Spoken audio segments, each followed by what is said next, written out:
Hello viewers, अस्सलाम वालेकुम। उम्मीद है आप सब खैरियत से होंगे। व्यूवर्स, आज हम बात करने वाले हैं कि माँ बाप को और ख़ास तौर पे माँ को प्रेगनेंसी के दौरान अपना किस तरह का रवैया रखना चाहिए और कौन से टिप्स को फॉलो करना चाहिए ताकि उसका बच्चा जो है साइकोलॉजिकली या मेंटली जो है बहुत स्ट्रांग और हेल्दी जो है वो हो। इसके ऊपर आज हम बात करेंगे, कुछ टिप्स शेयर करूँगी। व्यूअर्स, प्रेगनेंसी का टाइम जो होता है या हमल का टाइम जो है ये औरतों के लिए बहुत ही क्रिटिकल टाइम होता है, क्योंकि इसमें बहुत सारे हार्मोनल चेंजेस औरतों के अंदर आ रहे होते हैं। खाना पीना उनका बहुत ज़्यादा डिस्टर्ब हो रहा होता है और फिर जो है वो उनकी नींद ख़राब हो रही होती है। अजीब मूड चेंजेस जो उनके अंदर आ रहे होते हैं वो सारे ऑफ कोर्स वो उनकी बॉडी में आने वाले चेंजेस की वजह से वो आ रही होती हैं सारी चीज़ें। इस दौरान अगर फीमेल्स जो हैं, यानी प्रेगनेंसी के दौरान अगर फीमेल्स का मूड जो है बहुत ज़्यादा इरिटेटेड रहे, बहुत ज़्यादा गुस्से वाला रहे, बहुत ज़्यादा परेशानी वाला रहे, तो वो डायरेक्ट जो है वो इफ़ेक्ट करता है उनके बच्चे की मेंटल हेल्थ को और उनके बच्चे की इमोशनल हेल्थ को। क्योंकि बच्चा जो है उसमें सबसे पहले जो चीज़ डेवलप होती है वो सेंस ऑफ टच है, कि यानी इमोशनल जो चीज़ें जो हैं वो उनको ज़्यादा जल्दी फील करना शुरू कर देता है। सो औरतें जो कि प्रेगनेंसी में से गुजर रही हों, ख़ास तौर पे उनको ये चाहिए कि जब वो हमल के दिनों में से गुजर रही हैं या हमल है उनको,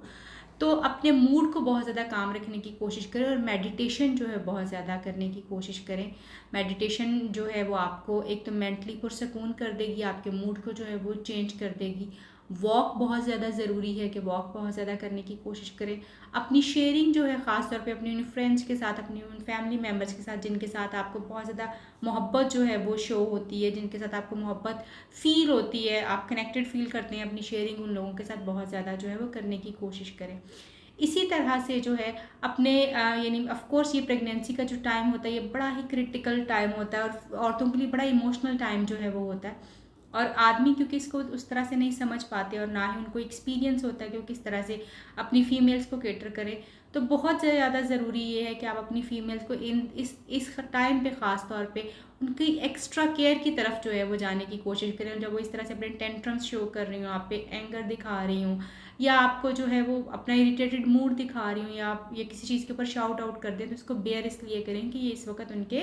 हाथ में नहीं है, ये इस वक्त उनके हार्मोनल इम्बैलेंस की वजह से जो है वो होना शुरू हो गया। और बार बार उनकी तरफ जो है वो अपना लव एंड केयर बहुत ज़्यादा शो करें, बिकॉज फीमेल्स को बहुत ज़्यादा ज़रूरत होती है ड्यूरिंग प्रेगनेंसी कि आप उनको अपना लव एंड केयर जो है वो शो कर रहे हैं। जब आप अपना लव एंड केयर उनको शो करते हैं तो ऑफ कोर्स उसका डायरेक्ट इम्पैक्ट जो है बच्चे के ऊपर जो है वो जाना शुरू हो जाता है। फीमेल्स को खासतौर पर एडवाइस कर रही हूँ, जब आप बहुत ज़्यादा इरिटेटेड हो रही हूँ, बहुत ज़्यादा परेशान हो रही हूँ, गुस्सा आ रहा हो, तो डीप ब्रीदिंग ज़रूर कीजिए। और डीप ब्रीदिंग करने का तरीका ये है कि नाक से लंबा गहरा सांस लीजिए, मुंह से आहिस्ता आहिस्ता जो है वो बाहर निकालने की कोशिश करें। इसी तरह से मेल पार्टनर्स जो हैं वो अपनी फ़ीमेल के साथ बैठ के बहुत अच्छी अच्छी पॉजिटिव चीज़ों को जो है बातचीत करें, ताकि फीमेल्स जो हैं वो ज़्यादा लव्ड जो है वो फील करें। फीमेल्स जो कि प्रेगनेंसी में से गुजर रही होती हैं उनको चाहिए ये कि अपने बच्चे के साथ जो है वो बहुत ज़्यादा बातचीत जो है वो करें। बेशक बच्चा, आपको हमें लगता है कि वो सुन नहीं रहा, वो समझ नहीं रहा, मगर जैसे जितना आप टेंडर, जितना लव एंड केयर उसको टच देते हैं, यानी आप माँ के पेट के ऊपर हाथ रख के टच करते हैं, उसको फील देते हैं, उससे बातचीत करते हैं, उससे शेयर करते हैं कि वो कितना इंपॉर्टेंट है आपके लिए, आप कितना इम्पेशेंटली उसके लिए वेट कर रहे हैं। जब वो आएगा तो आप किस तरह से लव एंड केयर उसके साथ शो करेंगे, तो वो सारी चीज़ों को वो फीलिंग की हद तक ज़रूर जो है वो चीज़ों को कर रहा होता है, और उसी तरह से उसका मूड और उसकी वो जो इमोशनल हेल्थ जो है उसी तरह से डेवलप हो रही होती है। और मेंटल हेल्थ, ऑफ कोर्स जब आपकी इमोशनल हेल्थ स्टेबल होती है तो मेंटल हेल्थ ऑटोमेटिकली स्टेबल होती है। और पेरेंट्स में से फादर जो है ख़ास तौर पे जब ड्यूरिंग प्रेगनेंसी उनको भी कोशिश ये करनी चाहिए कि अपनी वाइफ के पेट के ऊपर हाथ रखें, अपने बच्चे के साथ जो है कनेक्शन बनाने की कोशिश करें, उससे बात करने की कोशिश करें और रोज़ाना उससे बात करें कम से कम 15-20 मिनट, ताकि आपका बच्चा जो है उसके साथ आपका एक हेल्दी, स्ट्रॉन्ग और इमोशनल बॉन्ड जो है वो डेवलप हो सके, और एक अटैचमेंट जो है वो उसको फील हो सके कि बहुत सारे लोग जो हैं वो वांटेड है बहुत सारे लोगों के लिए, और लोग जो हैं वो वेट कर रहे हैं उसके लिए।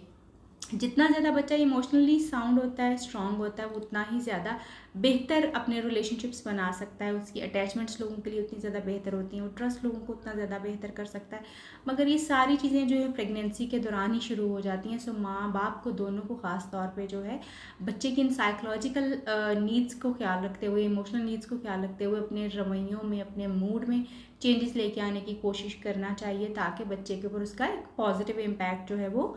हो सके। माएँ ख़ास तौर पे मेडिटेशन जैसे मैंने कहा है रोज़ाना ज़रूर कीजिए। और अगर खुदा ना ख़ास्ता आप डिप्रेशन में से गुज़र रहे हैं ड्यूरिंग प्रेगनेंसी तो उसके बारे में हेल्प ज़रूर सीख कीजिए, ताकि आपका डिप्रेशन जो है आपके बच्चे को इम्पैक्ट ना कर सके, क्योंकि बहुत सारी औरतें डिप्रेशन और एंग्जाइटी के मसाइल में से ड्यूरिंग प्रेगनेंसी जो है वो गुज़रती हैं और उसके लिए प्रोफेशनल हेल्प की ज़रूरत होती है। उम्मीद करती हूँ कि आज की ये वीडियो जो है न्यूली प्रेग्नेंट वीमेन को हेल्प कर पाएगी अपने बच्चे के साथ, न्यू बॉर्न के साथ, और वो जिस बच्चे को एक्सपेक्ट कर रही हैं उसके साथ डील करने में। अपना बहुत ख्याल रखिएगा। आपसे फिर मुलाकात होगी किसी नई वीडियो में किसी नए टॉपिक के साथ। अल्लाह।